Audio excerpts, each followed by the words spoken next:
Welcome to the Eschaeology Podcast. Many thanks to Resonix Sound Solutions for making this podcast a reality. There's a link in the show notes, but you can find out more about Resonix sound treatments along with tons of other info, resources, and products at resonixsoundsolutions.com. Now on with the show.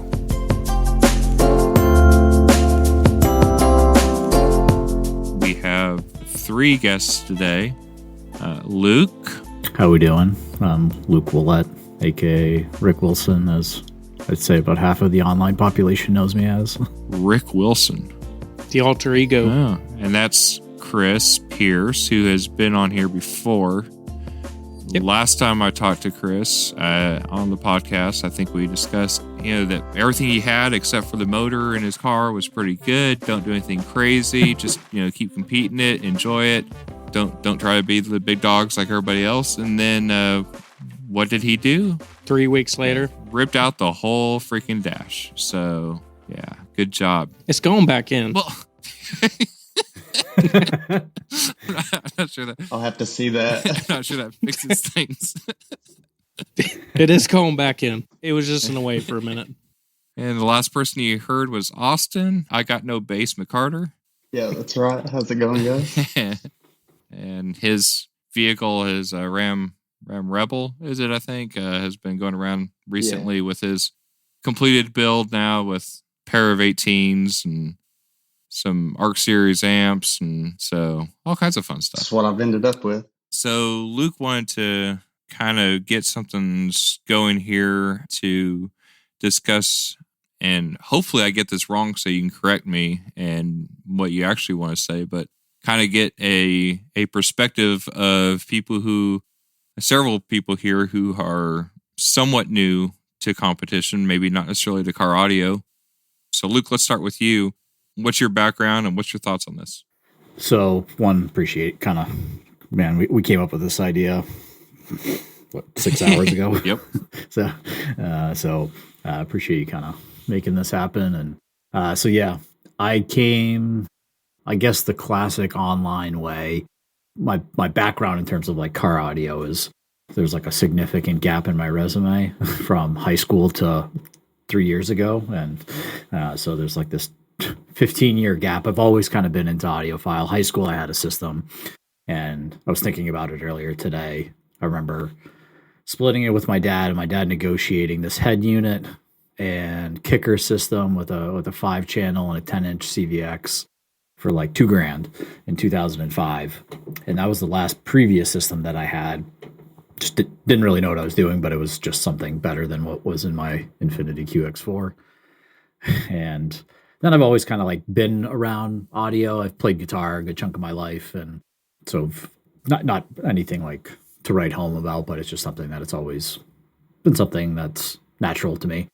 And got a company truck, I should say, and it was coming with the stock system. So I started with the classic, let me go read online. I'll put $1,500 to the side and I'll do a basic system, and started the Crutchfield way, and then realized that nobody knew what they were really talking about. Then I got into DIY mobile audio, and that rabbit hole unraveled real quick. And so I'd started with some like super basic install, like putting CCF on the outside of my doors, thinking I was deadening them. It was kind of just a crapshoot in the beginning. And then I like progressed into something a little more serious, and then noticed one of Nick's build logs. It had a director cut into the headliner of the same truck I owned. And then kind of the rest was history after that, in terms of getting hooked onto the ceiling. Immediately began to rise in terms of what I realized what was possible. And then enjoyed the documentation process. Honestly, I enjoy kind of sharing as I'm learning, trying to share both my mistakes, what I'm learning, what's working. Obviously, Nick was a really good mentor, and in terms of kind of just cutting through the bullshit and just being very transparent about what should work, where to spend your money, where to spend your effort. And I still learned the hard way. I still spent a year fighting him and trying to be like, God, I'm going to try it anyways, just to find out that I spent $5,000 just to end up in the same place as I started.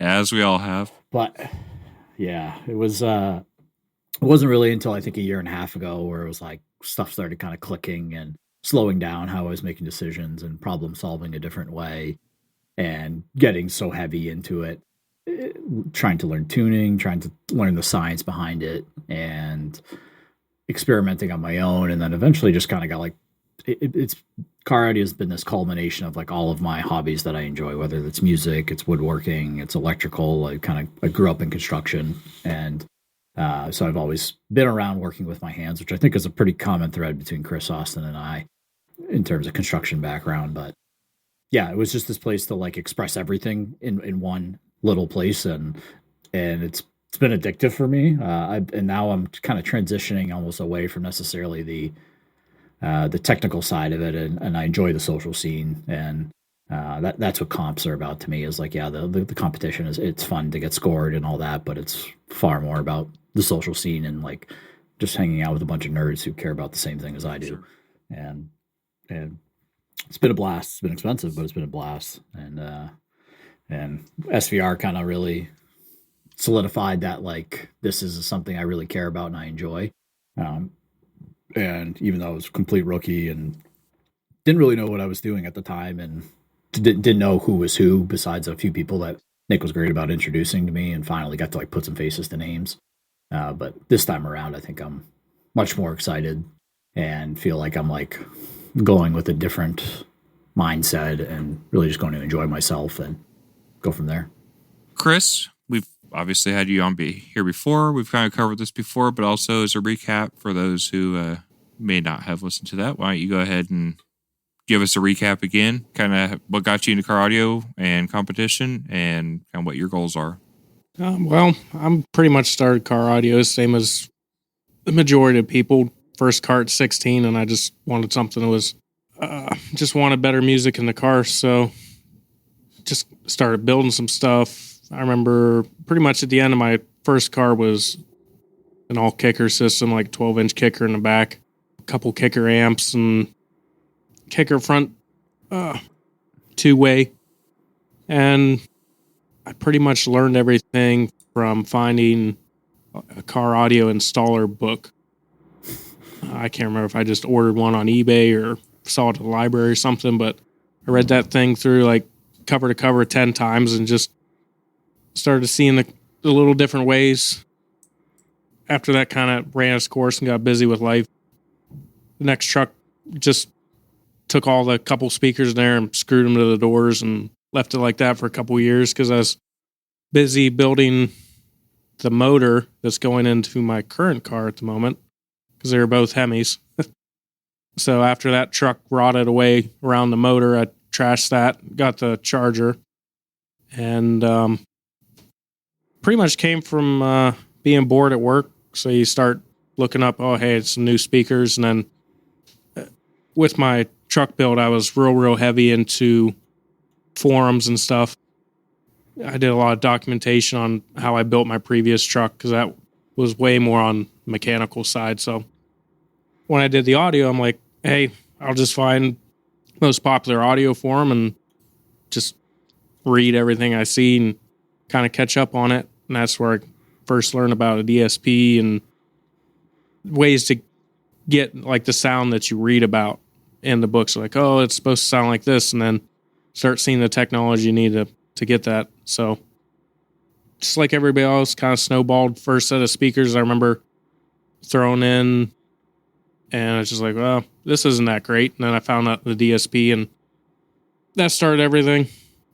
So I've kept like a very thorough build log on DIY mobile audio for about 3 years now. And I just keep adding to it. I've got pretty much my whole current build on right now.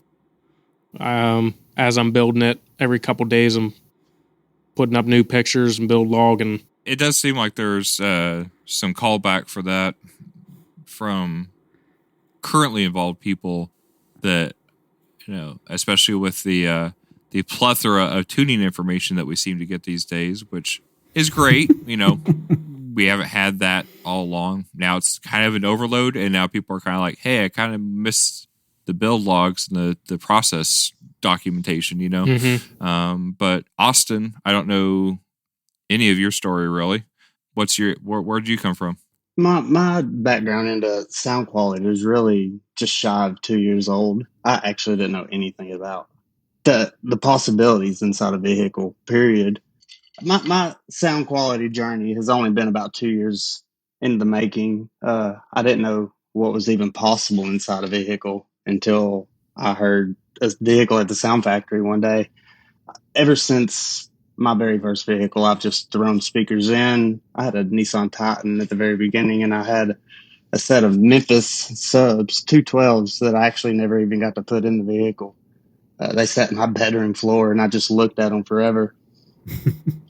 And so I never put those in, and I eventually got a Rockford Fosgate 12 that I got to put in the truck, and it sounded like absolute garbage, I'm sure. To me, it was awesome. I thought it was the best thing ever. It developed from there. After that, I got another set of Memphis subs that I actually put in the truck, and man, my love for audio just developed from there. I used to play rock band in my dad's home Yeah, theater baby. room. He had a very extensive home theater set up, so that was really my introduction to what good sound was. But it wasn't until about 2 years ago that I even realized that was possible inside a vehicle. That's kind of where my journey started, and it's all been trial and error. It's been honestly terrible and very expensive. Cutting holes in my truck, and I guess when I very first started competition was at the Vinny 22. I guess that was June of 2022. Was at the Sound Factory, and Richard Papson and Vinny Taylor were the very first people to sit in my truck, and I had my tweeters pointed directly down at the dash, very terribly installed. I had I'm pretty sure a sub box that was ratchet strapped in my back seat, where I'd removed just one back seat. So I know it sounded absolutely terrible, and it was all install related, but I had absolutely no idea. And thankfully, the guys at the Sound Factory have helped me the entire way. They've opened my eyes and really, really helped me cut a lot of corners to get to where I am now. Or So, holes. yeah, or holes. Yeah. I think terrible and very expensive should be just the name of the whole podcast. I'm going to just that'll just be the t-shirt. I vote for that. I've definitely spent a lot more money than I should have if I would have known what I know now. Oh man, the amount of losses, it's obscene how fast it can add up. Should name the podcast "The Guys with Lonely Housewives." If only they knew the actual amounts that we spent. Yeah, right. It was ironic. I was walking my dog before this, and I was thinking to myself that I've just stopped giving time estimates to my wife about how long something's going to take, because I really can't recall a time where I went to go work on my vehicle or anybody else's, and that it's always, well, I ran into this and I ran into this, and I need 4 hours, and so now it's just I'll be gone for the day, and it seems to work out a little better. my wife just absolutely rolls her eyes to no extent whenever I say it shouldn't take long. I've turned her into an audiophile though. My wife is definitely like before, even because her and I kind of got together basically at the same time I started getting into car audio, and it's been a really slow progression. Like, she was listening to music all day long through the speakers in her computer monitor and be perfectly happy with that.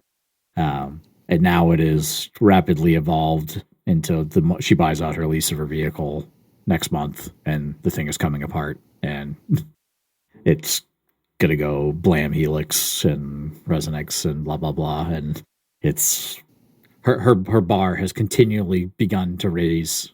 And I remember the first time it clicked is when I came home from getting Accuton the first time from Nick's, and the first time I put on, I think it was Black and White or Black or White by Michael Jackson. I love that track. And in the first 10 seconds, she was like, "Holy shit, and that's from the passenger seat. And she was like, "There's something really unique about this that I've never heard before."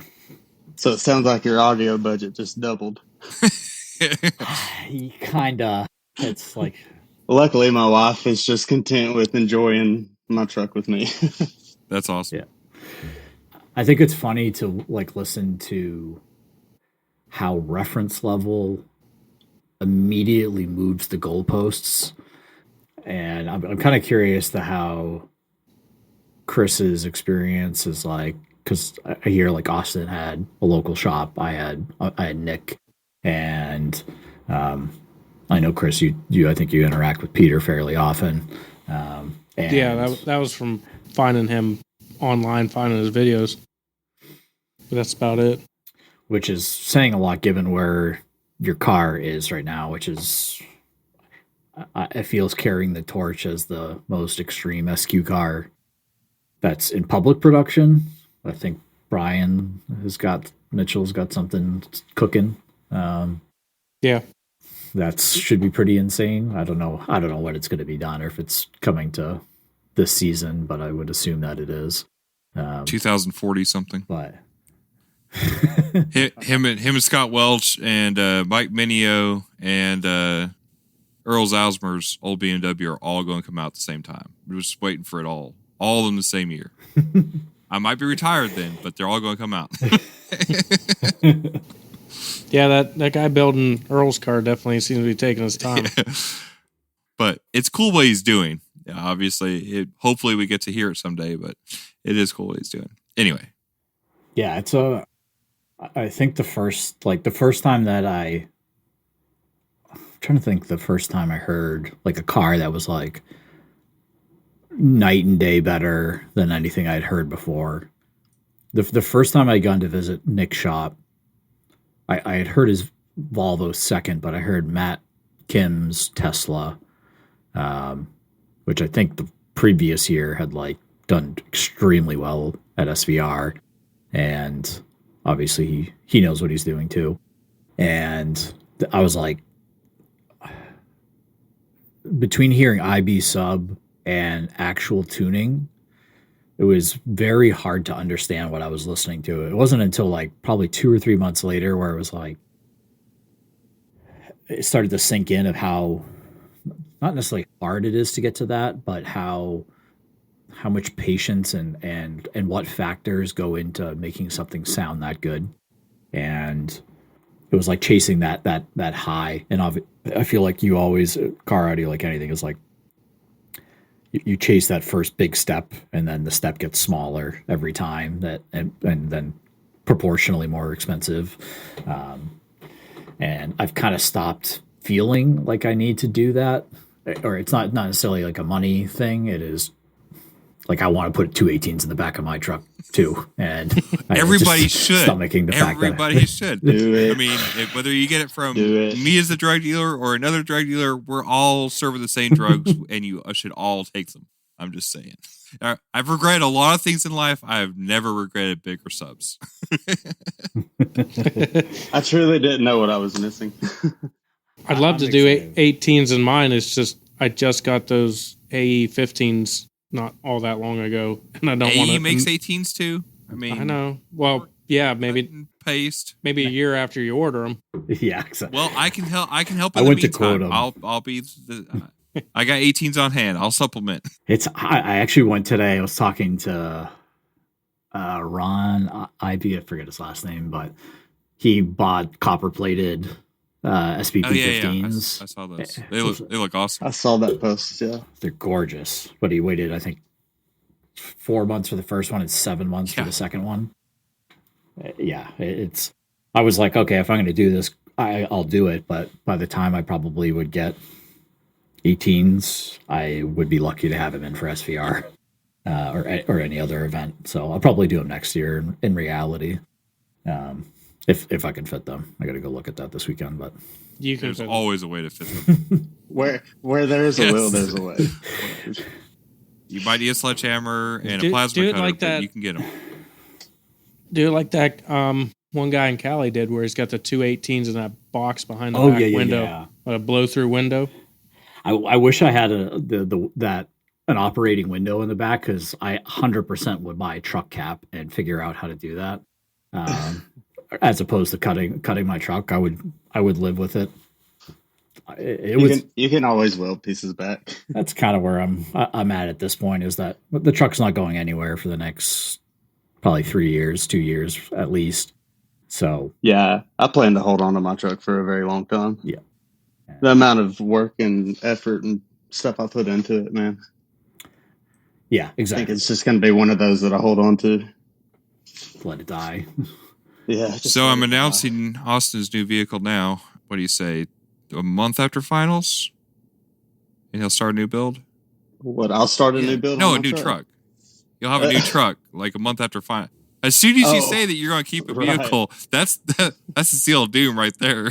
Yeah. that means a new vehicle's around the corner. Your motor's going to blow on your way to finals, or something's going to happen. No, don't say that. Don't say that. Don't put that on him. I mean, it's a good thing it's not a Dodge. Oh, wait.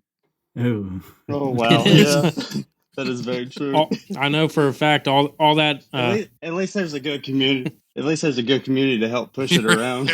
All that idling at SQ events, idling your car while you're listening to music, it just tears the lifters apart.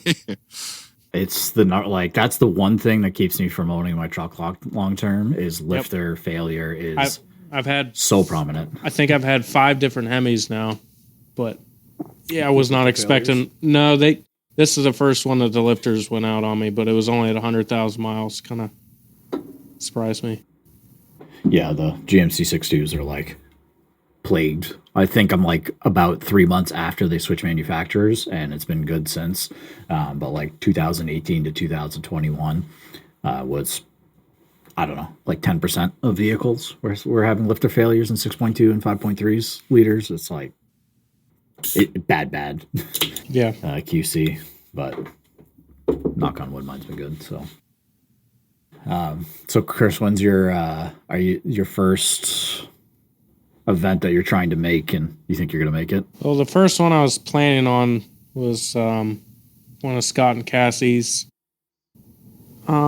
shows in Canton, but that's in 3 weeks, so it's not going to make it. Is that the Shake Off the Winter Blues one? Yes. Yep. I wish I didn't live so far away. It's like I'm 10 hours from everything. Yeah. Try being in Maine. Actually, It's getting better, though, I will say. The Northeast is slowly developing. I helped my nephew throw together a really, really basic, it's just as cheap as I could get him, building his little car over the summer. I did like CDT wide bands. You know, the refurbished ones are like $80. I gave him some 6-inch mid-bass speakers, or actually my first set I had in my car, 15 years ago almost. And they were still laying around. I'm like, here, put these in, and you don't have to buy a new set of speakers. Dayton DSP. Oh, baby. Yeah. That's what I started with. That's what Richard Papson and Vinny Taylor heard for the first time. Those things are so bad. They're so bad. Terrible. It's like, why did I don't even think I paid for mine, and I still feel like I wasted money. Yeah. Like, I told him, I'm like, hey, the car he has is kind of a beater. He's looking for another car down the road. I said, let's get you started, see if you like it, and if you like it more when you get a new car, we'll do it. So I helped him build it. He helped me. We got it all done, and I told him, hey, come to that show in Canton with me, and since I'm not bringing my car, we'll enter yours, and we'll just kind of mess around and see if you like doing it. So hopefully he can make it down. But the next event, I'm going to try to get to Maine for Luke's get-together in, April? I hope you make it. I don't know if that's like the first show of the year. I keep getting all these dates mixed up, but it's end of April, 27th. Yeah, it's a week before the Pigeon Forge. Yeah, so I'll be at that one for sure. Luke, yours is, I believe, just right at 13 hours away from me. It's if you come, Chris, like you're stay at my house and don't pay for a hotel, because that's I enjoy our get together. It's like it's super grassroots. It definitely was one of the pieces. Yeah, but I like those. Those are fun. Agreed. We did one in Ian Brandon's front yard in New Hampshire, and it was like 5 cars on the street. Gerald Costa brought his van, parked it on Ian's front lawn. We grilled, and we had a couple more cars scattered throughout, and we had a blast. And like, I think it was the first time I had a Max in my possession, and Lance Perkins was like, wanted to try it out. So we're just in the middle of Ian's driveway with a Max and a laptop, and he was like messing around with phase, and like, to me, that kind of stuff is what makes me really addicted to this hobby, because it's the discovery, it's the fun, it's the like not serious part about it. How many people do you have like temporary like kind of signed up? Right now, vouch for? We have like 20 already. Yeah, I thought it was up in the 20, which is way more than previous years. Usually it's a really slow start, and then like 3 weeks beforehand, people will start coming out of the woodwork, especially for the spring event, where everyone had the best intentions in the winter to like do something with their build, but then they don't. And then tell me about it. And the snow melts, and then people get like, everybody local to here is like blasting in March to try to do something. And but I feel that like the first event we had, got 50% of the people were actual people in the industry with like good reference and good cars, and then we had like kind of the local main scene, which has gone from, I don't know, there's only like 5 or 6 of us, but the level of which each of us have like progressed in just a couple of years, it is a lot. Like Jacob, who is like to Squirrel on DEMA, has gone from super basic install to now he's got 2 SPPs and IB with aperiodic IB mid bass, E430s, his own mic array and smart. It's like it's all these like progression in 2 years of like really wanting to get through it. And I think that I like infecting people with, especially if they're passionate about music, is that like I had a coworker that I did a basic system with, and it was amazing to like watch him like chase music, and all of a sudden he's sending me songs that sound good in his truck, and that's the kind of stuff that makes me more apt to engage and host the events over and over. And we taught some Rue EQ stuff last time. It's usually a great time, honestly. It's like we have my previous business, we have a huge warehouse. It's a 10,000 square foot warehouse that we get to use. So kind of rain or shine, we have a good place to hang out and park cars and not have to worry about the weather too much. The most important part for anybody going up there, there's a place called the Brunswick Diner. My man. That is phenomenal. And my wife wants to go back to Maine just for that. So, I mean, I could maybe talk her into coming to your show, if nothing else, but to go to that diner. So if you're there, it looks like a nothing hole in the wall that you're scared to walk into. But once you do, and once you eat the food, it's all worth it. Absolutely. Always the best. So, I forgot about that. I forgot that you had came through. That was the first time you and I talked. I was like, yep. Man, we were in Maine on vacation, and we went there by total chance. Like, I was at a stoplight, and I was hungry, and I put in breakfast and maps, and it was like 450 feet away, and it had good reviews. I was like, oh, I'll turn around and go there. And it was like one of the best places we went the whole time we were there. And then like a day later, I was on Facebook, and I see a ad pop up for something that you had on Facebook Marketplace in Brunswick. And I was like, wait, I was just there. Hey, do you live here? Because it was total crap's chance. But yeah, anyway, go to the diner. It's worth it. 100%. It is such a childhood nostalgia. Like, obviously I grew up here, but right. But that was like, if we were doing work on the weekend with my dad, like we go there 5:30 before we would go work and do whatever, was Brunswick Diner. Like, he was like the 5 a.m. weekday club, and it's honestly been a staple of Brunswick, and Those types of holes in the wall places are always The best. reign supreme. Anyway, go there. You'll have good food. But yeah, Well, no, Chris, you should come. I will say I'm not making an 11-hour drive for a diner. I don't know. But yeah, I got every intention of making it up there as long as my engine gets rebuilt by then. But it's 3 months away, so I should be good. I plan on it. So Famous last words. Where do you live, Austin? I've been trying to figure out based on the timings you gave me. Yeah, I live in Knoxville, Tennessee. Oh, okay, all right. Right. So I'm literally 30 minutes away from the sound factory. So to touch on, so me and Luke obviously had a little help, you with Nick and me with being so close to the sound factory. Chris, with you, what kind of helped it all come together? Just not having just somebody that was so close that already had so much knowledge that could have helped you along the way. What kind of helped it all click for somebody that's wanting to get into this?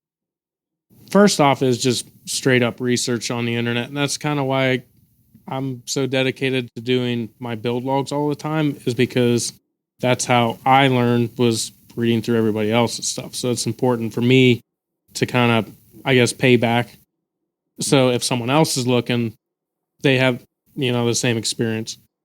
Right when I was kind of, after I had the general idea and I'm starting to build my system, I looked up competition events and I saw Steel Valley Regional was coming up. I'd never really heard of it. It looked like a decent enough show, fairly close. So you know what? I'm just going to drive down on a Saturday and walk around and see what's up. So what was that? Your first show too? Nice. Well, no. This is 3 years ago when I was starting. SVR was my third show. Okay. That's not intimidating at all. I think that was I think it was 2021. So I don't think it was a COVID one. Maybe it was 2020, right before it. But a couple of years ago. So walking around there, I've just listened to a couple cars here and there, asked some questions.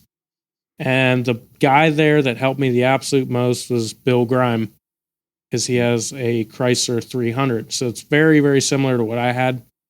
So I asked, hey, can you give me a demo? And we sat down and listened to music. His car's always been great. I really like Bill's car. So we just started talking, and he started telling me how he did everything and seeing ideas I hadn't seen before. And he just started explaining stuff, gave me some tips on tuning. And he walked out in the parking lot. I said, hey, mine's here. It's half built right now. Just tell me what you think so I can keep moving. So, he left the show, walked out in the parking lot, sat in the car for a couple minutes, gave me some pointers, and I ended up buying one of his old Zapco amps off of him because I think I had one of the LX amps and he had another. He's like, I want to sell this. So I bought an amp that matched one of mine. It's still in my car now. So Bill helped me get started. And then after that, it was just paying attention to the internet, watching what everybody else was doing. And So that was the main thing for me, was watching what everybody else was doing and seeing what the top cars were doing and just trying to copy a lot of stuff. I didn't know anything about sound deadening a vehicle. I had never even dug into the depths of it, period, until I heard a top level vehicle. The internet is an interesting place, especially to go learn about car audio. DIY mobile audio, which is kind of besides Facebook, is the only real place to go gather some information. And when I look at it, when I joined and my knowledge now, the less I enjoy the people that I've met and the ability to share the detail that I have, because it's surprising that I'll connect with people in different ways through different social media or whatever from that. But I find that the information that you can get there, I don't know if dangerous is the right word, but it is a giant echo chamber. And I would say that there's a pretty small sliver in that population that actually knows what they're talking about. And I don't mean that to be like pessimistic and overly critical, but I look at how many people have actually experimented or tried something on their own. And I look at the people that tend to offer advice that have either just, I had my installer do this, it sounds good to me. I don't really have a reference of other vehicles. I don't go to meetups, but this is expensive and this sounds good because it's expensive. And using that type of logic is, and they're always the first ones to chime in on half of these introductory, hey, I'm new. And it's not that I've given up trying to go into some of those threads and help people, but it is very disheartening to me to watch some people just recommend stuff blindly without actually knowing anything about what they're talking about. And I know I'm new, but there's still, I find that it's a trap. It wasn't until I started making like big mistakes, or there was enough times where people told me something and that it was going to not work or work, and have those realizations like come to life, that it was finally that I just almost stopped listening to most of the people, or you just find the people that you can trust because they have credentials, and or you've met them in person, or you've heard something that they've done, and then it becomes real. But I don't know how you guys have begun to sift through that, or how you view it, because I feel like it is a fire hose trying to get through the information that's online sometimes. Yeah, if you spend enough time on enough forums, you kind of just learn how to sift through that stuff and take everything at kind of face value, you know? I mean, you see it, and it's not specific to that forum. Any forum on any topic, like you go into the truck stuff and it's just as bad there, but you just kind of learn how people talk and how they interact, and you're like, yeah, this guy clearly doesn't know what he's talking about, so we're just going to ignore him for a little while. But sometimes you can tell when someone's, you know, on point, stuff they're saying makes sense, and it doesn't just sound like, you know, regurgitated crap. Yeah, I'd say about 20% of what I've learned as a new person coming into this has been online, and the other 80% has been at actual competitions, firsthand, talking to people. Well, I find the people who know the most are usually the ones who talk the least. Absolutely. like, obviously, I talk a lot, but at the same time, like when it comes to telling somebody how to do something, or, you know, something that's outside of my scope, very rarely will I actually do that, because there's, you know, I found there's too many ways to skin a cat to try to say that I have the answer on that. And if you don't have a cohesive plan, you know, if you take some of this guy's plan and some of that guy's plan and some of that guy's plan and try to put it together, it's probably not going to turn out very good. Like reading phase through RTA. I don't know. All you need is a tape measure.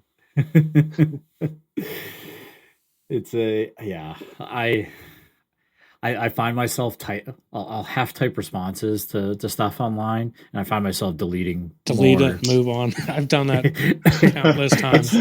It's just like, it's not worth it. This is just nope.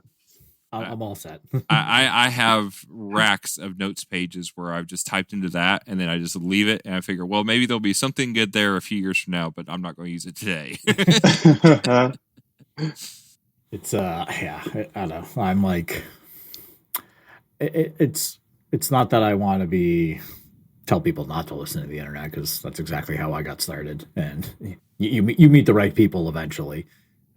When you have to try some things, and you have to know where to start to try those things. Like, if you don't know where to start to try the things, you have to take somebody's advice to get somewhere, and then you start figuring it out. But I would say, you know, don't at the same time. It's just like gambling or anything else. Like, don't go in deeper than you can, expecting that whatever you're doing is going to be the silver bullet, because it probably isn't. Mm-hmm. Yeah. Yeah, because at least if you try it and it doesn't work out, you say that, you're not just regurgitating when someone else told you. Mm-hmm. Right, you have firsthand knowledge there. Yeah, it's like I'm sure there's a certain public perception of me of how much I've learned from Nick, but it's not exclusively from him. A lot of it is him telling me something and me, like, I was determined that my audio control LCQ1 was going to be sufficient as a DSP to me in my head when I first started out. I fought it tooth and nail that I didn't want a DSP because it was way more than I needed. It'll still sound great to me. And I lasted with that thing for like 2.5 months with the amount of fucking noise that thing put in the system was like, and then it couldn't handle more than 9 volts, even though it takes speaker level inputs. I was like, looking back, it was just like I probably built my truck 6 times before I got to a system that was even relatively correct in terms of what SQ means. But to me, it's a good place where I watch people, the people that I want to help, especially when they're like it's a GMC truck or a Chevy Silverado. Is like, I'll jump in with those people to be like, let me save you a lot of heartache. I try not to, yeah, it's like I don't want to push them. Yeah, it's like I don't want to make them spend 5, 10, 15, 20 grand. But it's just like, just let's make an educated decision here. And that's where I'm hoping to, with sharing build logs and things like that, it's a good reference to be like, hey, check this portion of my build out and why something didn't work or why something did work, or that to me is the good part about the online community, is being able to like provide that reference to people. For me, I was always what I liked the most on like research and was trying to find those little hidden gems, because I'm not one that wants to overpower you by how much money's in it. I'd like finding that hidden gem. Like, honestly, the majority of the stuff that's in my car was all bought used, mostly on the forums. I'd say 80% of my car is all like used stuff. So finding hidden gems, I always really like searching Madison Sound, looking for that right driver that would work instead of sticking with like a brand name set. Like I wanted that budget find that somebody was overlooking and using that in the correct application. That was my thing, just looking and looking and looking. I think figuring out the application part of the install is the biggest thing. That was the biggest eye opener for me, is how much speaker placement really truly matters and how it affects everything going on. I remember when I left, and I'm the worst at the hidden gem mentality. I was perpetual in the fact that I thought more expensive was better, but I don't regret the things that are in my truck currently. Like I feel that the install is doing them mostly justice, besides having a truck. But the SVR was actually something it was specifically about amps. I was hell bent on the fact that I wanted to buy Brax GX or MX4 Pros as fast as I possibly could. And then I got to SVR and I was like, I listened to all these cars with $10,000 audio waves in them and was just like, like, I can't tell the difference.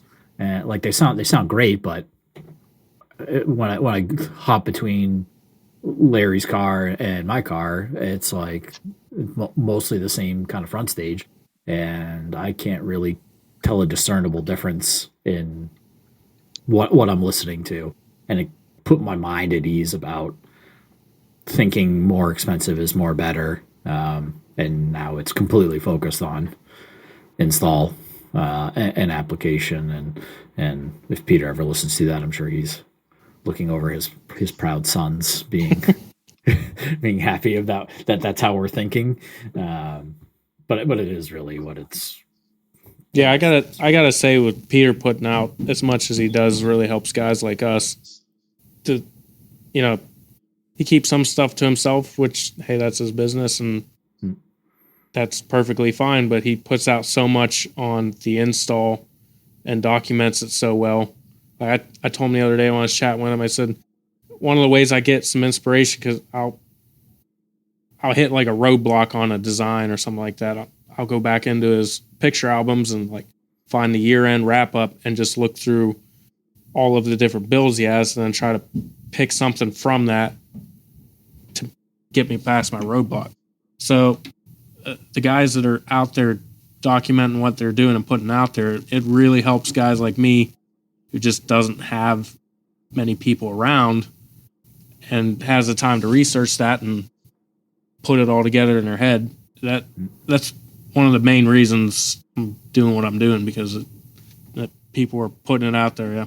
It was from his videos. Like I must have watched it 20 times, screenshotting, writing a few notes, and I was like, okay, this and this. But then when it came down to it, like I built the thing in start to finish in like 36 hours because it was that was the window that I had. But I'd gone through it so many times and referenced his information, and I don't know. It's invaluable. Like there's only a select few amount of people that I feel actually put out good quality information, and a lot of it free. Like you got Nick, you got Peter, you got Jeff, and you have these like kind of core people that are willing to share this information. Like Loge or LB Audios, a lot of people know him online. Loge Carmen is like puts out like these works of art, but they're just as willing to spend time with you behind the scenes to teach you some of the methodology of why things are going the way that they are. And it's like being able to engage or find, like you said, those diamonds in the rough of people that don't speak a lot. They'll share their knowledge, but when you get and you peel the curtain back and you get to talk to them one-to-one or look into some of their more detailed information, the good to great bridge opens up a lot quicker. It's in my eyes, at least. Yeah, I can definitely agree with that. The videos that Peter's put out and other people have put out have, hours and hours and hours of just watching videos. And like you said, taking notes and all the fabrication work. I had absolutely zero fabrication skills before I started on this truck in particular. Before it was just all prefab boxes and just whatever crap I could honestly fit in there. So this was a very deep dive, and those videos truly helped me the whole entire way. Pretty much, Peter has a video for any kind of scenario that you would want to do, any kind of application that you would want to put in your vehicle. He's probably done it. So I can attest to that those videos truly help. All trial and error. He's coming here for SVR. He's here for like 3 weeks plus or minus around SVR. I'm curious, Cliff, if he's going to participate in the tuning challenge. I hope he does. He's invited, as far as I know. I don't think he's confirmed on that, but I know he's invited. So we will see. It'll be. He's participated in one of mine before. He didn't win that one, so maybe he's got cold feet. But we'll see. He's grown a lot since then, I will say. So I'm really curious. I'm curious even if from the outside of the vehicle to watch it firsthand, because I do think it is from what I know a little bit behind the scenes post finals is that it's a complicated but simple process. I know he doesn't use Array. I think he's fairly similar to how Nick tunes.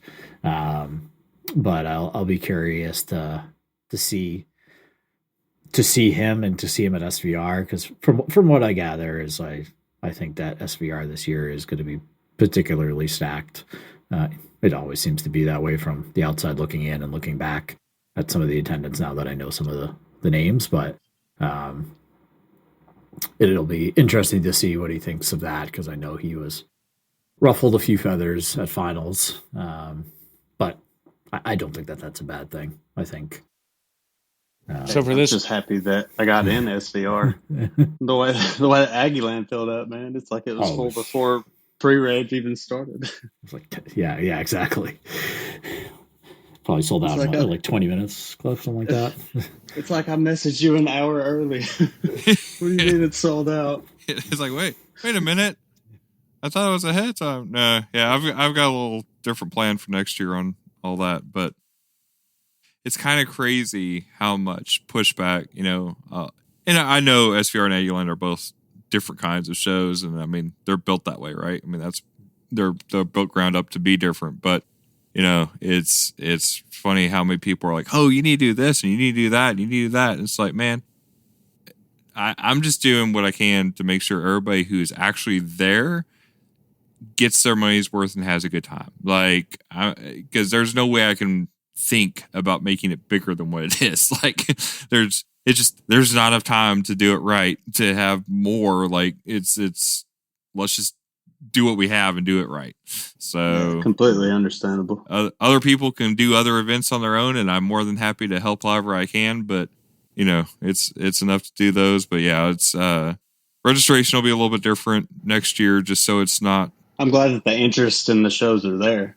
Yeah. I mean, and that's good. I mean, that's great. And I mean, I think the thing with that is that it does prove that, that type of event is wanted, and there's room for other people like what you're doing, Luke, and others to branch out and, build your own thing, especially when it's by competitors for competitors. I mean, I know SVR and Aggieland are a little more feels like corporatized, but it's still doing what we want, as far as that goes. And it's not, I feel like it's not quite as industry-ized as like finals and stuff like that, but still, yeah, I don't know. I hope others do more. As like a first-time attendee last year, I would when I look back at what's understanding the comp scene a little better, because that was first show for me, and like I was just, here's my score sheets and did as much prep as I could, but for the most part I was flying by the seat of my pants in terms of like how to handle judging and seating and all that whole process. But when I look back about how much needs to go on to make all of that happen, it's kind of insane how smoothly it actually flows. I will say you definitely had it going on there. I mean, you had the nice table and the screen set up. I walked in and I was like, dang. Like, I ain't got a nice table like that. Might have to take some notes. Oh, now I have to make an install book with it's all printed up and edited and captioned just to keep up with you. Oh, it's going to cost me $200 because Mick found 3 terminations missing, so I have to have the whole book reprinted because there's no that I'm taping. Oh yeah, I was like, he was for.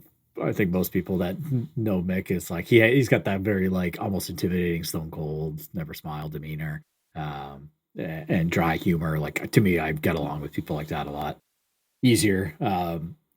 And I remember him feeling genuinely bad about knocking points on my Emma install because of missing termination photos. But I was like, he was fair. Like, he didn't let that shit slide. He knocked the points off, and it's stuck forever that now literally any install I do, every termination is documented because, hey, you never know who's going to compete where, and it's just my nature to want to document it anyways. But yeah, I really enjoyed SVR. Got me hooked on the competition scene. It's why I'm going to shamelessly promote my event in June 15th in Sanford, Maine. If you're in New England, come. It's our first show. Keith Turner with Auto Sound Showcase is going to host it. It's just a basic IASCA event, but the fact that there's no shows in Massachusetts, Connecticut, Rhode Island, New Hampshire, Vermont. The closest one is in New York. New England's a big untapped resource. So hopefully there'll be a show in Greater Boston next year, because it's kind of foolish to not have one in that demographic. But yeah, it's to me is kind of spreading it. Because SQ seems to be always it's a big barrier to entry to do it correctly. So the competition scene is another level above that. So what I can try to do locally, I'm trying to do. And even from an install standpoint, is like trying to get some people who are passionate about it. I've hooked up with a local AV guy that does, I'm not going to call it ultra high end, but pretty high end home AV. And those clients who know what good sound is, but they don't know that you can get that in a vehicle, mostly trying to tap that and just continue to, I don't know, spread that. I'm kind of excited to get back up to Maine because the last time I was there was September of 2001, first week. Our trip got cut a little short. We had to rush home. I can see why. Yeah, it's a gorgeous place to come visit. It's aside from the winter's kind of streaky, but the summer up in Maine and New England, it's a good time. It's a nice place to live. I won't say never, but I'd like to go to Maine. I'd like to make that trip. I definitely want to hit Ohio this year, and I'm going to make a trip to Florida. Yeah, Those Florida. are my two main ones. I feel like Angie and of course all the shows. You got like a decent location to kind of go hit everything from everywhere, and same with Chris. You're not Pennsylvania. Where do you live, Chris? Northeast Ohio. So yeah. Okay. So not too bad. Yeah, I plan on going to. I'm signed up for SVR. I want to go to Pigeon Forge. That's literally the next week. So if I drive to your place, I'm going to get back home and turn around and go to Tennessee the next weekend. So that's going to be fun. Luke, you going to make the trip down to Tennessee? I won't go to Pigeon Forge. The shows I'm trying to hit this year are, I think the first one that I'll hit there is one in New York in May at Audio Wise, Kevin Mullings. Then June 1st, there's the Hudson Valley Regionals, which, if that's striking distance to you guys, that show I know you will eat better than any other show that's on the circuit, because of who's hosting. Because Mike Buonato, who's he was at SVR, he had the Light Volvo S90. He's a food scientist and chef by trade, so I know that, and he's co-hosting the show. So, but that's June 1st in New York. Then June 15th for my local show. Then SVR. I really want to try to make a show that Scott and Cassie are hosting, because I feel like they have like a really good attitude about like getting people into this sport, if I can call it that. Most definitely. And so if you're gonna make it that far, they throw really, really good ones in Columbus at John Center's home audio shop. That place is awesome because he's got the full home theater demo room, multiple other listening rooms. So it's a nice little event. Last one we had there was, we had almost 20 cars, and that was in like November in Ohio, which kind of sucks.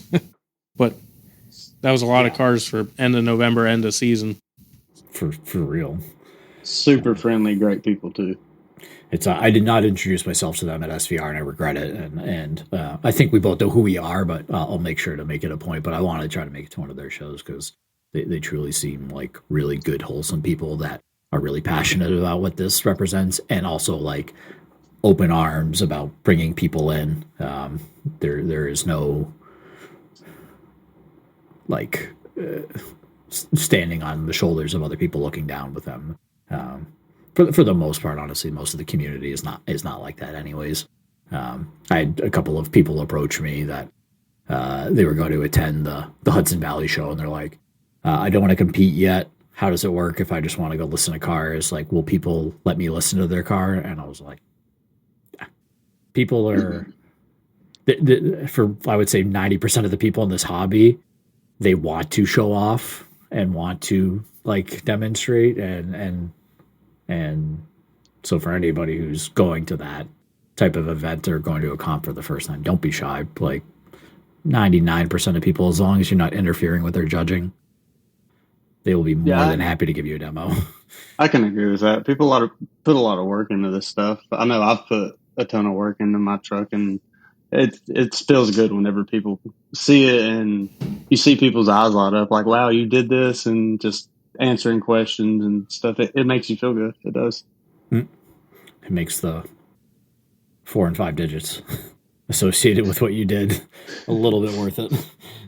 Yeah, Austin, at SVR, when you kind of like caught me, you're like, hey, you want to come listen to my truck? I'm like, yeah, no problem. And I sat and I was like, oh, wow, you know what you're doing. And I didn't know that you didn't know what you're doing at that point. Absolutely not. Just as new as me.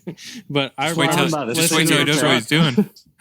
I was like, man, this sounds better than what I'm doing. Like, this kid's Like, I think he's going to beat me, no problem. You beat me? Luke, you definitely beat me in money round. Yeah, I had money round. My truck between Saturday and Sunday was much better. But I remember you beat me in Emma Master by quite a bit. I think I got third. I got third, and I was ecstatic about it. Yeah, at SVR, and I asked, I think me and Luke were in the same class, and I somehow placed fourth, and you were down there quite a bit. But then in a money round, I placed like 39th, and you were 10th. So it was crazy. It's like why, and I know it comes up in a lot of your podcasts or Cliff is like judging is so. I'm bought into it, but at a really surface level. No, I say surface level of like there's only like a handful of people that people have told me to trust, or like you have to really look at trending rather than like isolated incidents.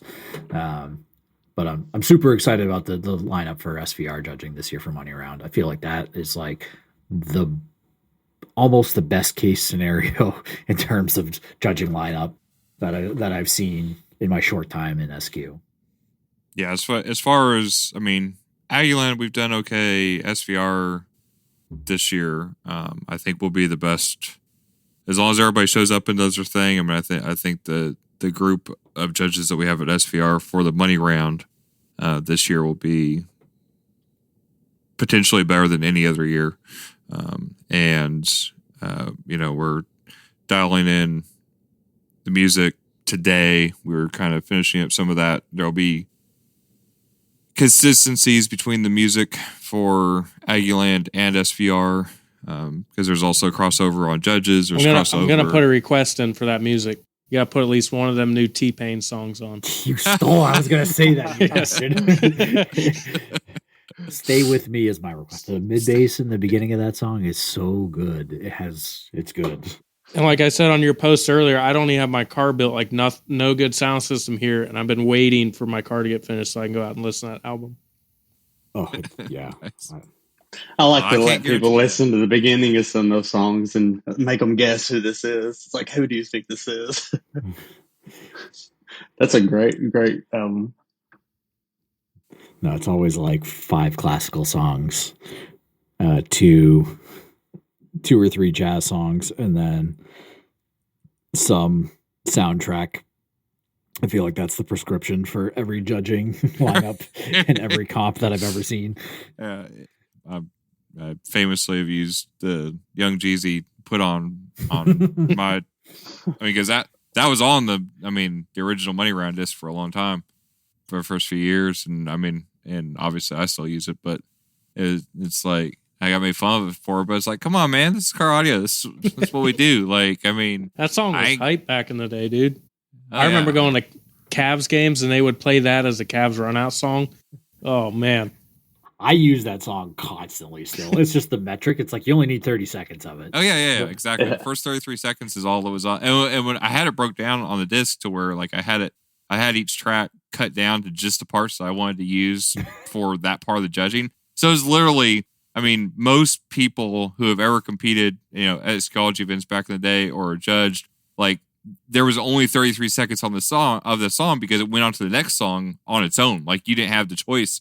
So that's why I made the joke the other day. Like, wait, there's more than 33 seconds to the song because nobody, probably most people who know the song backwards and forwards from judging or competing have never heard the whole song. I was sitting in my truck when I seen that post on Facebook, and I said, "Well, I guess I'll put it on." Put on. What's the lowest note in there? 20, 24? It spreads between like 18 and 22. Yeah. Oh, is that low? Okay, yeah. All right. It definitely did. Yeah, your truck must be obscene, Austin, with that. It's fun. It's a lot of fun. From my understanding, 90% of the sound quality people here were all bass heads in the beginning anyways, right? I still am. So. I got into sound quality. I didn't have a big SPL system. I had like a single 12, but it was cranked to the max. I just remember you're getting older, like, man, this just gives me a headache. I don't want to listen to this anymore. And then it's like, hey, you can listen to music and it's fun and it sounds good. You don't have a headache when you're done. So Maybe I'm just I getting guess old.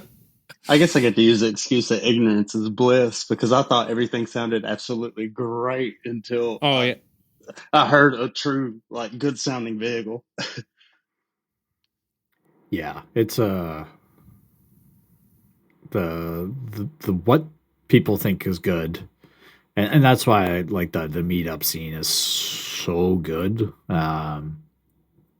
because it just immediately will change perspective and like tonality is always like a crapshoot, and it's always like an immediate reference. But there's certain things that you hear that are when they're correct, and like when you hear phase align mid bass and sub for the first time, it's like, oh, okay, that's what that Right. is supposed to do. It's not just supposed to sound like a bloated cow every time it hits. Um, You mean my vehicle's not supposed to sound like it's falling apart? it's yeah. Even so, like the guy that I'm working with here locally, who has a very high 2-channel reference from home audio. I remember the first time he listened to my truck, like it was like a year and change ago. Um, he he literally blew up my phone for like 3 weeks after that, trying to like how do I get that? How did you get that? Like I didn't realize that was possible. And this is someone who definitely has a recognition of what $500,000 2-channel systems sound like. And I think I like, to me, if I were given the choice between the two, yeah, 2-channel sounds really, really correct. But I really like listening to music inside of a car because I like just the pressure that gets built in the car and the impact that you feel a little differently than you hear in like proper 2-channel. And it'll always be my like default of like what I want to show people when I say good sound. It's not listening to a good pair of headphones necessarily, or like good 2-channel sounds great, but there's something about getting kicked in the neck by good mid bass that is too fun not to enjoy all of the time.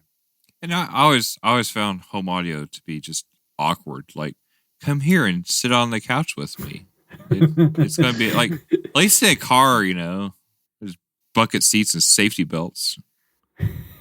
But Something too, just about cruising down the road, just not in a hurry anywhere, just jamming out. It takes me back to center. Like as stupid as it sounds, this T-Pain thing that I discovered, like I haven't been that excited about something in music in a little bit, but half of it is because it's like the mastering on it is really, really goddamn good. So which song were you saying it is? Off of the live album, it's called On Top of the Covers is the album. It's like Yeah. The track Stay With Me, I think is probably the best. At my first, I literally discovered it this morning, but I've probably listened to it four times. You just have to put on War Pigs and listen to the whole thing. Yeah, that is probably the most fun, like exciting song to listen to because his cover is so original of it. Because I really like, my favorite cover of War Pigs is by Cake, and they did a really, really good job of it. But it's like a true homage to the original. But like T-Pain and a bunch of these covers has like awkward key changes that like take you, like Don't Stop Believing has like weird changes in pitch that are not in the normal song, but they work because obviously the band is following him. But there's a bunch of stuff on there that is, but Stay With Me to me is like, the only criticism I think I have of the album is that I feel like his voice is boosted at like 6-7K, where it has a ton of air. And maybe it's just because of how my truck is, where like the Accutons have like a ton of natural gain in that area. You have to like, it rides that line of like, does this hurt? No, it doesn't. It floats with that edge, but I don't know how that album was recorded in terms of like crowd and position, but it's one of the coolest albums to listen. Like you actually feel like you're in the middle of the crowd because the room is not that big that the concert's in, and there's only like 100 people attending. If you watch the behind the scenes video where they kind of take you through the process of it, he'd lost his voice that week and almost didn't do that show because his voice was completely shot. There's a behind the scenes. Okay, I guess you got to check that out. I'm doing that after I get off of this. Yeah, I believe he mentions that in one of the songs that he's going through. That's right. Because I listened to it from very front to beginning. I actually really like the one that's not a cover. I believe it's the only one that's not the cover. It's the Clink song. Oh God, second favorite. It's something about it. It's just it's a good one. That and the beginning of Tennessee Whiskey is amazing. Yeah, who would have thought? Like I'm a gamer by trade, or not trade, but gamer by hobby, whatever. And I've always like logged into his Twitch occasionally. It's a riot. It is like, if you ever just need like some passive entertainment in the background, or you want to watch his demeanor, it's like, I feel like Twitch is always like a fun place to see people, especially when you have like celebrities on there, like Deadmau5 will stream occasionally there, and while he's producing music, and it's a very like weird lens to look at people that you didn't get to see them in that light. Maybe a more real experience. Yeah, where they're actual humans, like doing stuff that we do. And right. Granted, Deadmau5 isn't a Dolby Atmos like $5 million studio in his house, but still, it's like, it's just him pushing buttons on a computer with 50, 60 synthesizers behind him, experimenting. That kind of like piercing the veil of what music production is. And I don't know, that to me, like one of the most addictive processes of this is when you make a small change in your system and then going through your library of like heavy hitters over and over again and finding that like little nuance that you didn't hear before, or something represented differently. I think that is one of my most favorite parts about things. It was like, and I'm jealous of you, Chris, because you're about to go experience that in full, like to a crazy degree, in a few weeks, hopefully. I'm looking forward to getting back out because I love doing demos. I want to hear it unhinged, because I know we were like, the time I listened to it, it was getting, I think there was judging on either side, and I can never pronounce the band name right. Is it Gojira, the drum solo? Yeah, Gojira, yeah. I need to hear that cranked. I did get yelled at one time at SVR for playing too loud because we were doing that Karma demo with Nick's girlfriend. Nikki. Yeah. Nikki. And I'm like, all right, well, I got one thing going for me, is that it's kind of loud and dynamic, so I'm going to send it. So I sent it for a song or two, and sure enough, get tap on the window. I'm like, doing the Karma demo, I'll turn it down to like 30 seconds, but I'm going for cash. I will spill the beans that Gojira drum solo is on the Money Rounders this year. Oh yes. Shit, nice. It's Well, I freaked out because I've never sat outside my car while I was going crazy. And we're like parked facing the Jersey wall, and I'm sitting right in front of it.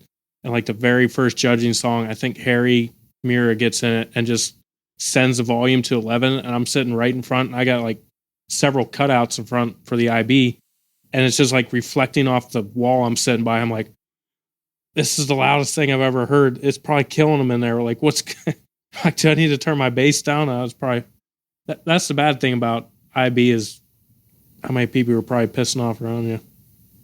There's one of the guy that I was describing earlier that kind of went from like basic install to 215s and IB. From Maine here. The first time he came, he had 2 SQL 12s in a sealed box, but the next time he came, he had 2 SQL 15s and IB on like 3,000 watts. And the warehouse that we host the event in it's a pre-engineered metal building, and the amount of resonance that his car can create and he wasn't even parked inside, he was parked outside, was obscene. It was, I remember one of my uncles that owns the business now was there, like washing his truck in the wash bay, and it's not somebody who's into loud audio like that. And it was nuts. Like, that was the first time where I was like, okay, do I want IB? Because this is not, granted, he was really exercising it, but that's as much of a hesitation for me as it is cutting my truck. But for the most part, like I'll listen, I don't know, once a month in my driveway. But for the most part, I'm always listening while I'm driving, so it doesn't really matter. One cool thing I got to do, one of the jobs I was working on this year was water tower. And it was like a fully concrete encased one. It's like a 50-foot diameter concrete tube with a big tower with the water tank on top. So we're there kind of working by ourselves. I'm like, I'm bringing my car one day, back it into the garage, opened it all up, went to the top of the tower and while we were cranking it, and that was pretty cool. I got a video just walking around inside, and it's like a giant cylinder. And that was pretty crazy just sending it inside of that because it was really going. Actually, I don't guess I've really had a chance to test mine out to see if people can hear it from the outside. I've not even cranked it to get outside to hear it. Oh, they do. I'm not gonna pretend that they won't hear your subs. In 2019, I think it was, Leo Leal from Mexico. Yeah. He was SVR, and he had a green old Beetle for us, which is fairly new for them because it was still in production until recently. But anyway, the whole thing was IB. He had a 15 in the front, where the trunk is, IB, and then like 7s or 8s in the kick panels, like where the 15 is. Everything else is like, the thing is just a shell for speakers basically. And that thing was so loud at finals. You could be, and my car was like, because it was all hybrid, so we were like 2 cars apart, and it was like, man, you couldn't even judge. Nobody could listen or judge my car while his car was playing because it was, you could be halfway down the hall and it was still loud. It was like, man. And so everybody was like, and I had set up, I had been in control of the scheduling and the parking and everything that year for finals. And everybody's like, you put me next to that thing again and I'm out.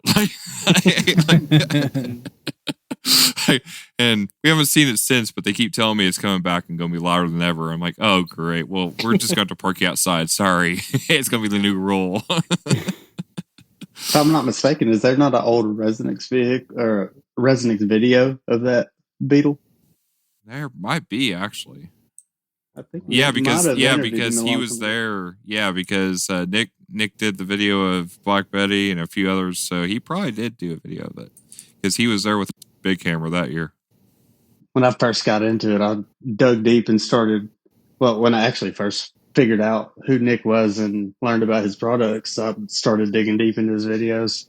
And I've come across that one, I believe. Yeah, there's some old gems in there. Is now to like see, I'm glad I like the competitor spotlight thing. I think that's a really fun. I hope he continues to do that at the major shows, and because I think it disarms a lot of what people look at the competition from, either a new or perspective that it's just a bunch of guys that like to listen to good music. Yep. And yeah, there's a lot of misconceptions about what you need to do to, come in and do this. And yeah, definitely, I agree. It helps. And, he's just kind of like, hey, show me your thing. Oh, cool. And yeah, it's definitely neat. I remember when I showed up to whatever the Hilton or the Hyatt was for SVR, and I was like, okay, I'm just going to go introduce myself. Didn't realize it was like the first group that I go introduce myself to is Brian Mitchell and Doug Dobson and all these people that have been around it for forever. And I introduce myself and give my name, and Brian is just like, so you're the truck. I was like, oh God, I don't know if I like that at all.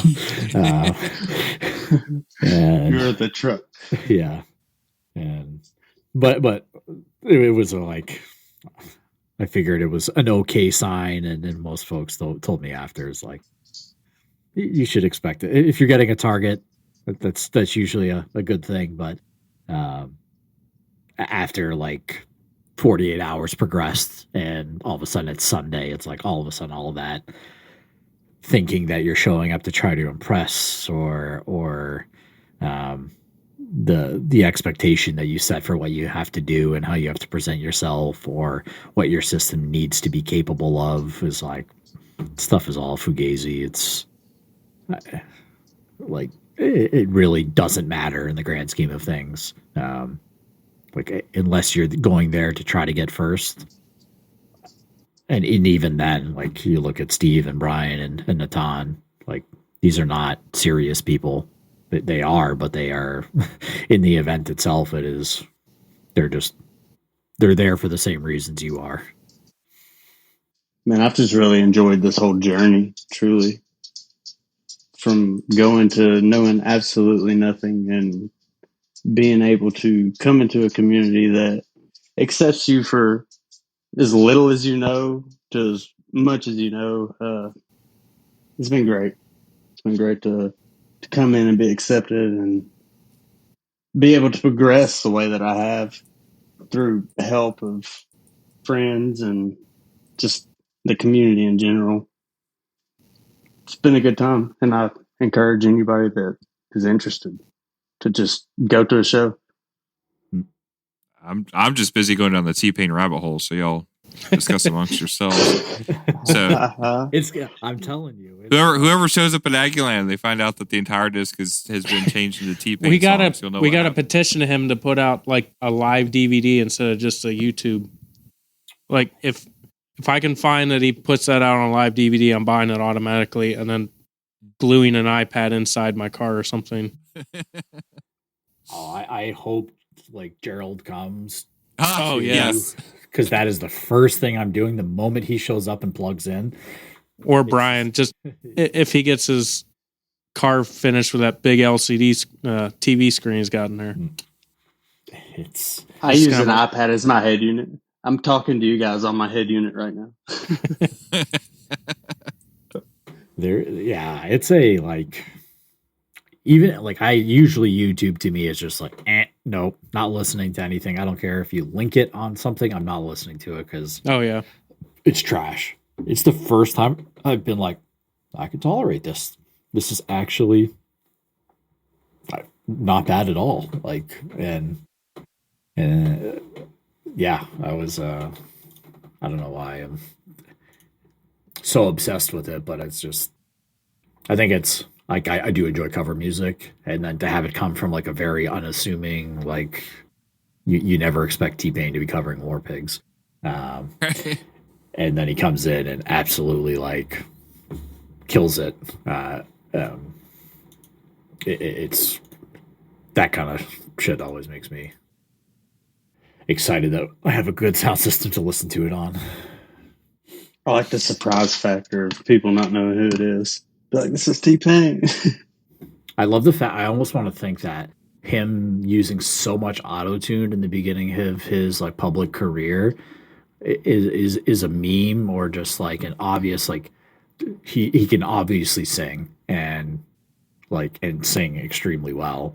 And I don't know if it was how that came about. I'd be kind of curious to go peek behind that. Well, didn't he win one of the seasons of The Masked Singer? My wife watched that show. I never paid attention to it, but I'm pretty sure he won. Oh, I didn't know. And nobody had any idea who it was.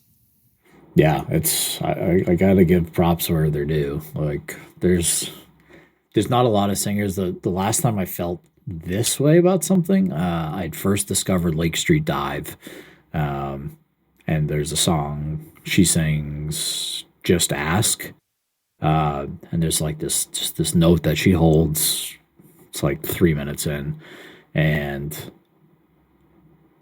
it was like a everything kind of stops moment type thing, and you just listen to that, and like every time I listen to that song, it always brings me back to those like core moments, and rediscovering those little nuances that you find in songs that evoke the goosebumps.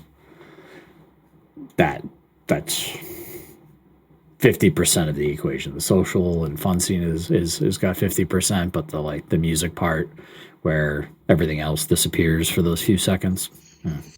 So what's one of the in your build? What's your favorite addition that you put in? It's out of if you could pick one thing. If I got to pick one.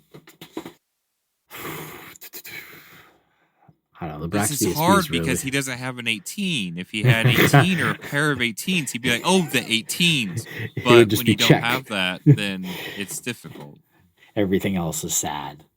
If I had to choose one thing that I think might be my favorite, I think is actually my front sub. And I think it's as much to do with the fact that I built it myself. Like the Accuton they're really good and they do some crazy stuff, and the Brax DSP, same thing.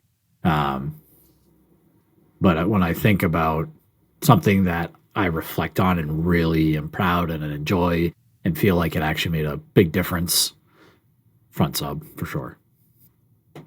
I'll mirror the same questions back to you, Chris or Austin. Yeah, it's definitely safe to say which my favorite part was. The 18s have been eye-opening for me.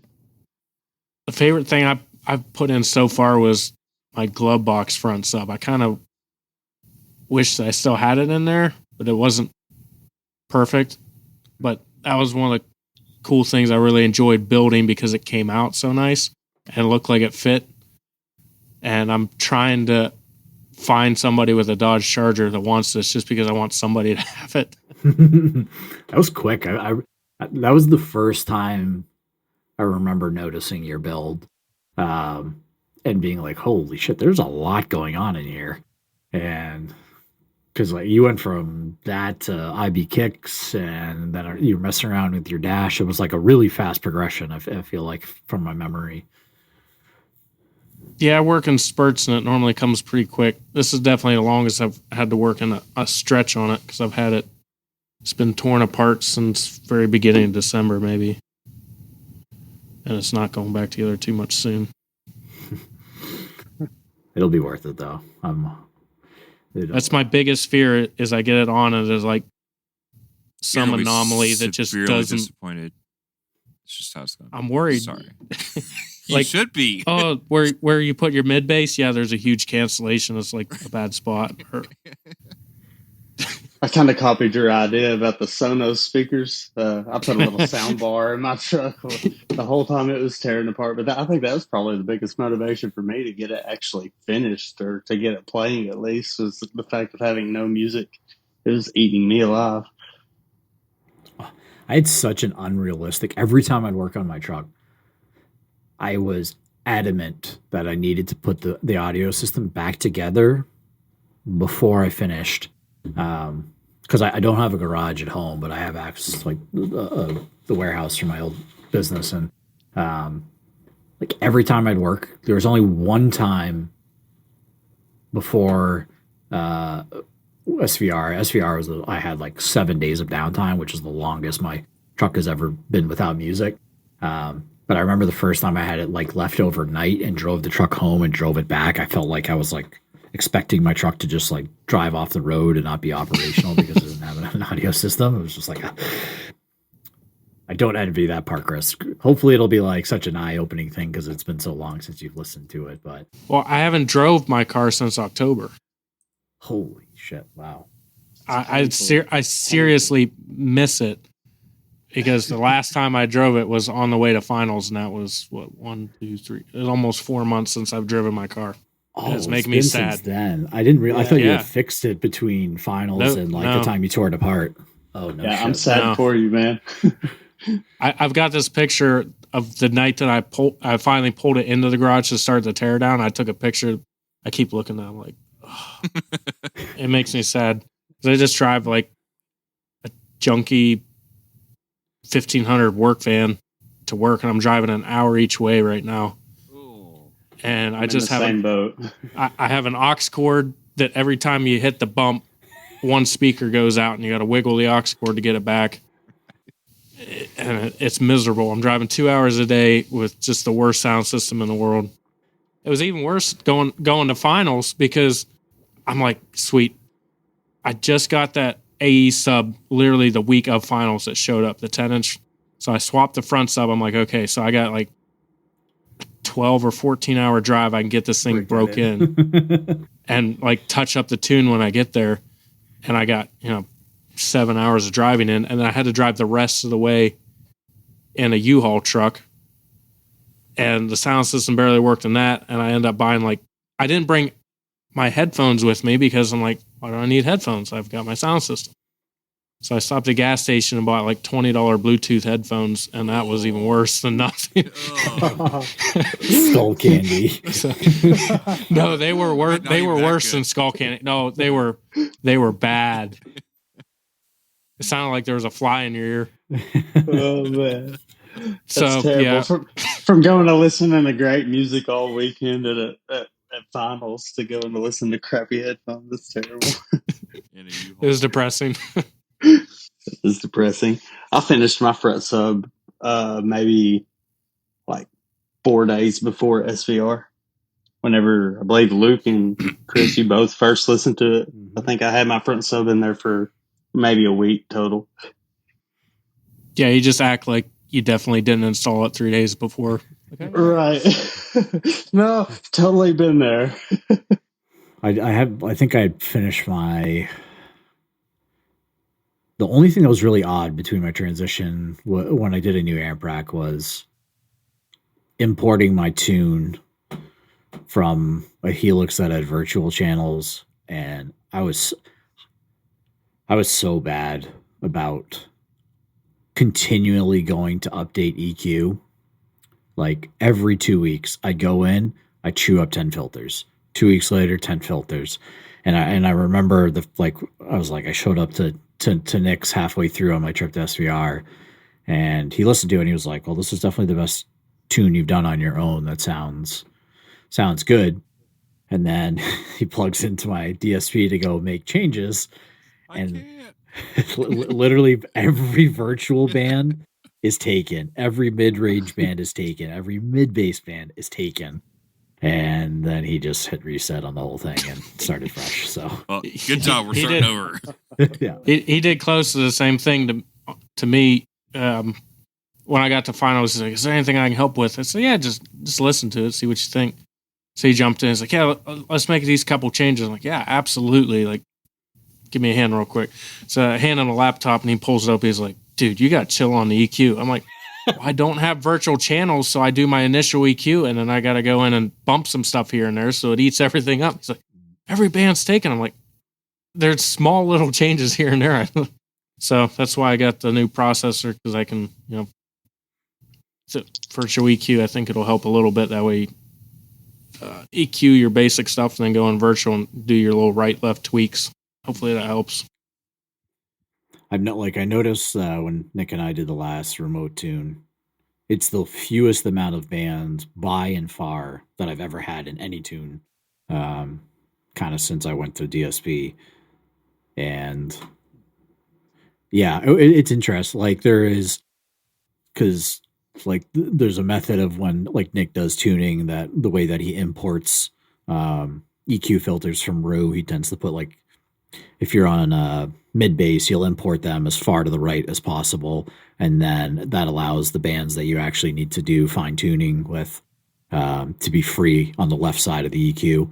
And when I go through that and I go look, it's because the amount of my point where I'm heading is more when I used to do EQ myself and make small adjustments. It was the amount of redundant EQ that I would put into my system, whether I was adding either an EQ band that was 0.25 dB, or I'd have plus 4 dB on band 2, and then on band 26 I had the same contrasting EQ that was literally canceling out that other band.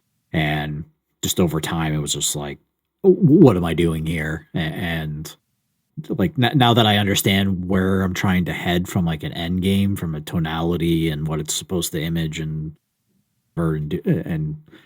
head there, it's the simplest way that I can get there with the less amount of filters necessarily, I feel is been leading to a better end product in terms of how the tune sounds. It just made me look at it more objectively and slow down and like don't take face value of what Rue Auto EQ is telling you to do or any auto EQ is like look at actually the structure that it's trying to build with EQ filters and you can often kind of peel back a lot of what the fat that is trying to get put in there.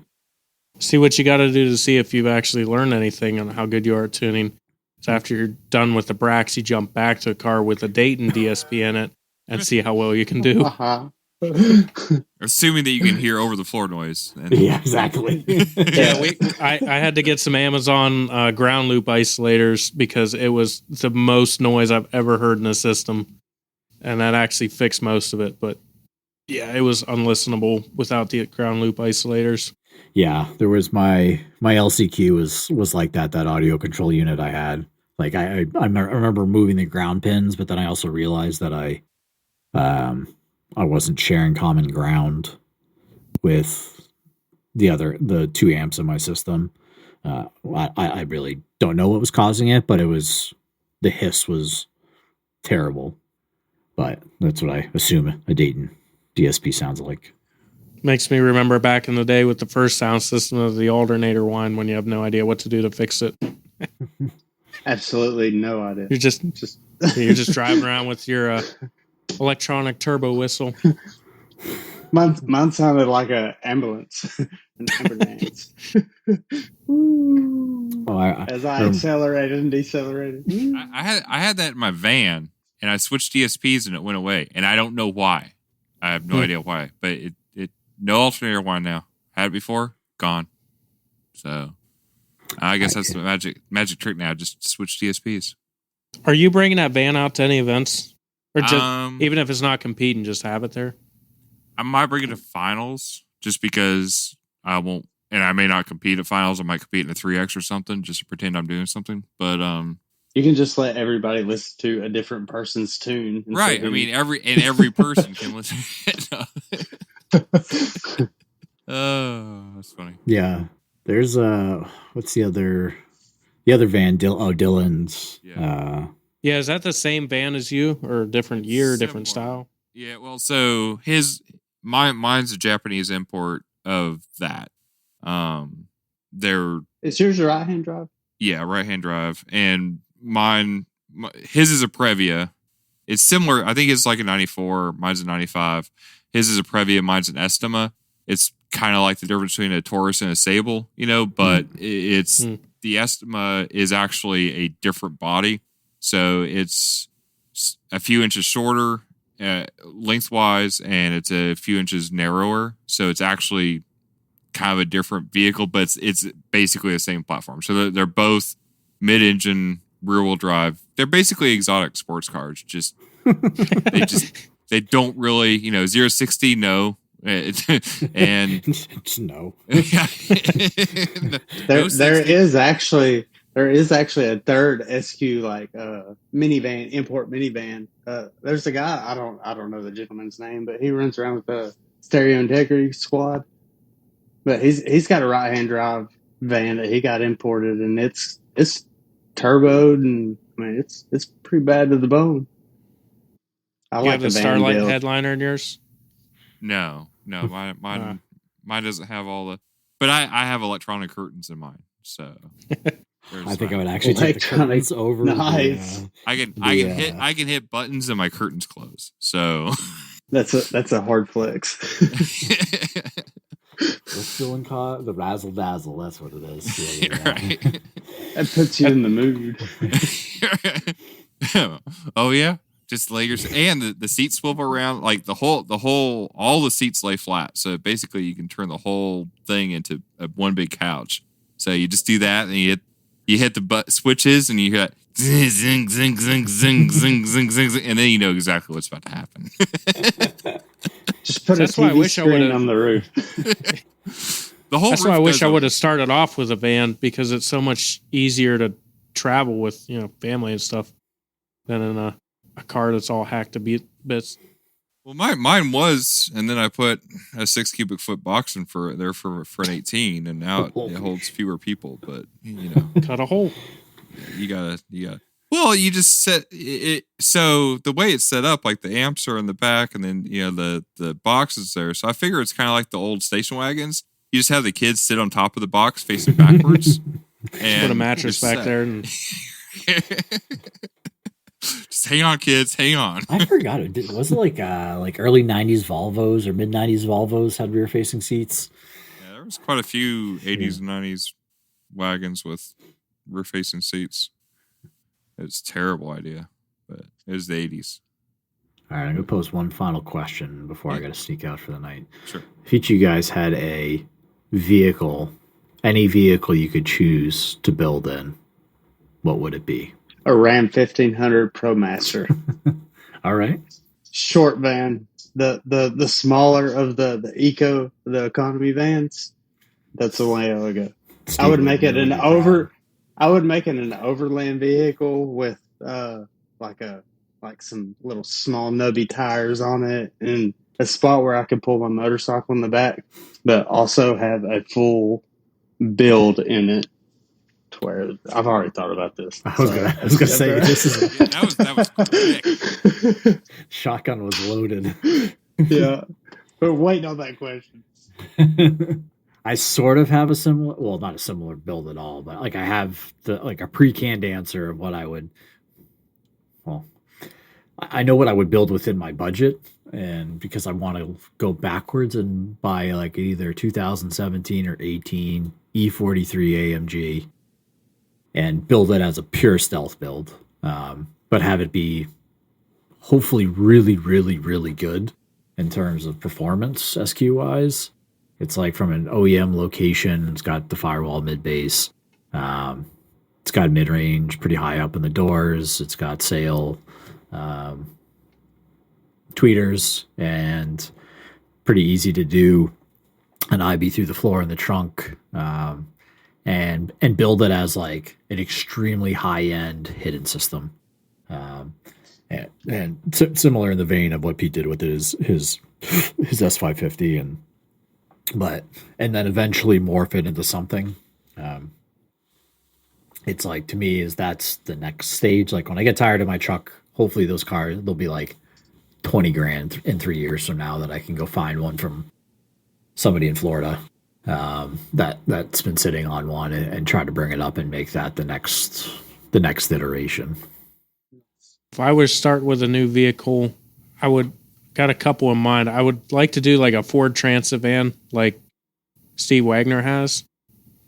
It's good. And it's really good. That way, it's like a family van that you can travel with, and then do your shows. Similar to the ProMaster. Yeah, that or like a station wagon style, like the Dodge Magnums, where it's like the hatchback version of the Chargers, and then do like big IB subs in the back, so you don't have any of the rear seat or rear deck or anything, just like a true hatchback. Oh, I take that. RS6. That would be, if there was a new vehicle that I would really enjoy driving as well as building in. Yeah, RS6. Even though it's pain in the ass to make mid base, like either kicks or doors work in that car, the car is just too, like, there's enough good about the car itself to make me deal with that. That or a Mini Cooper. I want a Mini Cooper so bad. Dude, a full-blown system in a Mini. Have you seen the DLS one with the guy from Yes, that's Norway? That guy is insane. He just puts me to shame. Anytime I see what he does and where he does it, like he lives in Norway. He doesn't have a heated garage. Does half his work in the winter. It's like -10. I'm out here complaining because I had to go buy a torpedo heater for my garage to keep it pretty decently warm.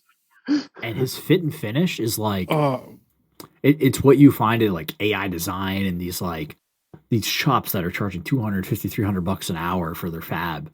And this guy's doing it in a carport in Norway. Yeah, that would be an inspiration if I ever got a Mini. I truly have the utmost respect for the people that can do high quality fab like that. Man, just from trial and error, It's rough.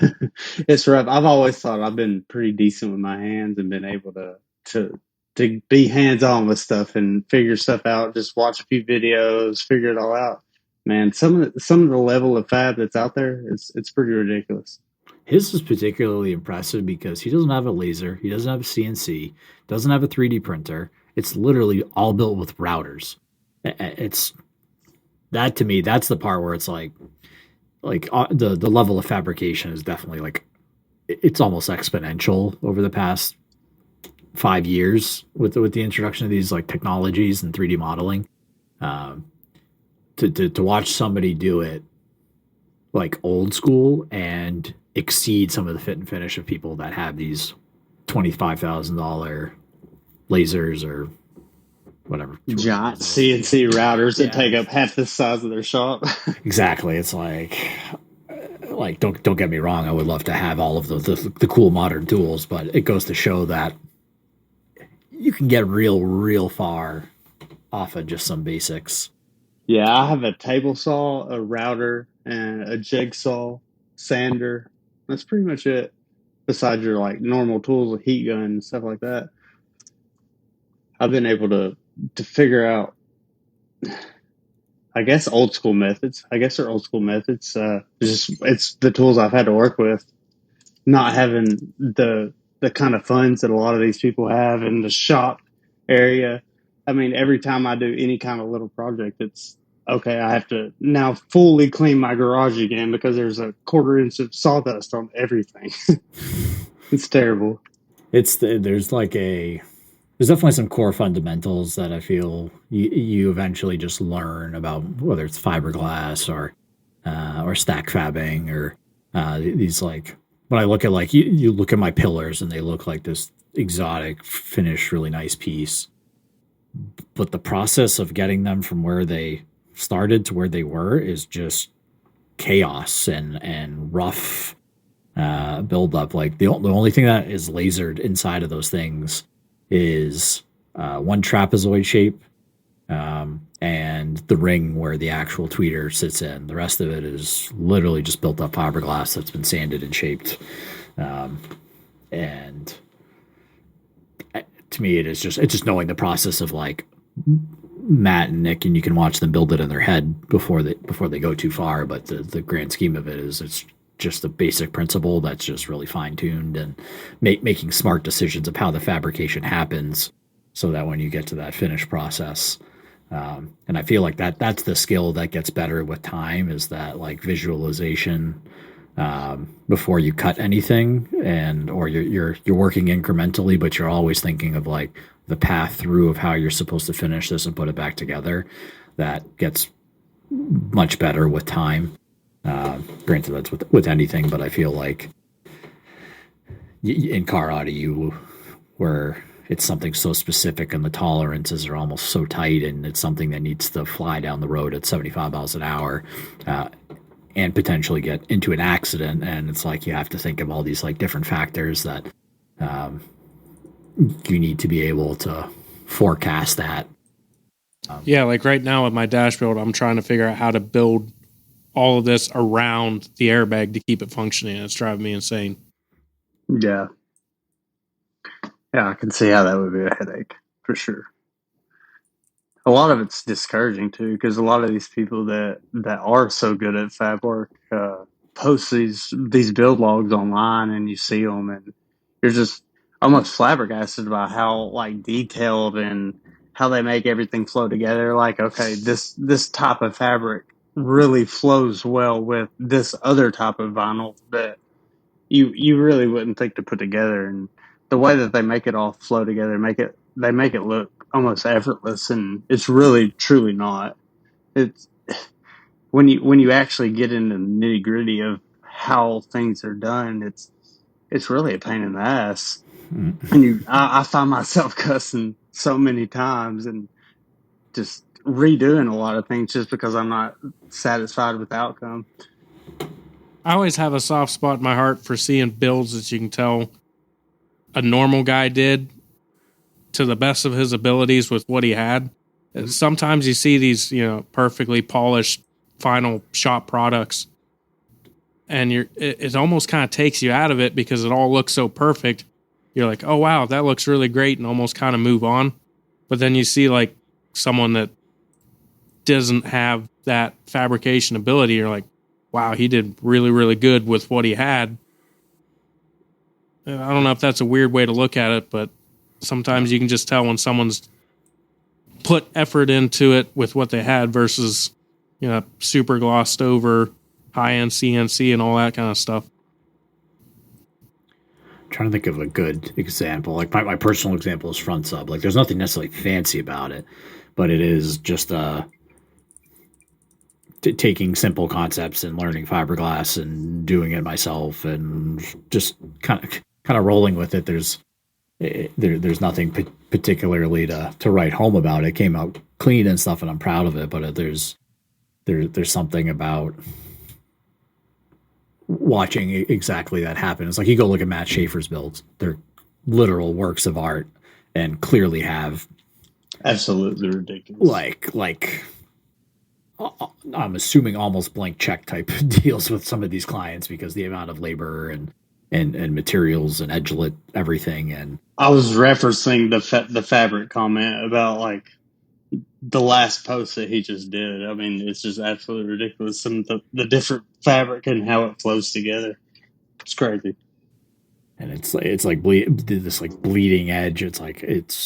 But there's a certain part of it where it's like, it's so far beyond what I can visualize how the hell it got put together in my head that I know, like, this is not a discount at Matt. Like, Matt is incredibly, incredibly talented and knows how to leverage the tools that he uses to the max.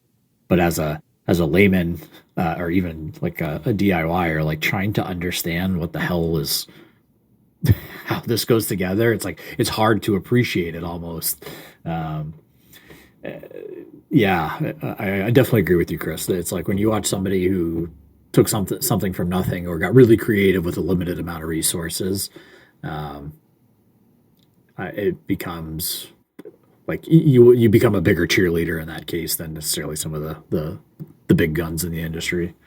Any last comments? Anything else you guys want to chat about before we take off for the evening? What happens to you put directional cables in your car, but you potentially put them all backwards? You just have to swap phase. You just add refill. That's what it is. All right, I'll try that. Austin, any last words? Yeah, no last words, man. It's been a good conversation. Oh, hold on. I got one last word. Cliff, I've been instructed by Nick that 2-hour episodes get 2 shout outs to the show sponsor. Little does he know that we haven't even given the first one. All right, well, thanks to Hybrid Audio Technologies for supporting the show. This show brought to you by 18s. Buy them. That's right. They're nice. I can attest. Hashtag shit life. Don't even have to wait. Well, thanks, guys, for joining, especially in short notice. Thank you. And making this happen. It's a great idea. Appreciate it. Yeah, I was going to work on my car tonight, so. Thanks for burning 2 hours. You got like a month for that. You got plenty of time. That's 2 hours that my wife will never let me get back. I'll see you in Maine in 3 months and 11 hours, Chris. There you go. Yeah. Well, now I'm planning on it. Awesome. How about the ones we especially like? Which ones? You know, the ones with the cars that go. I hear you.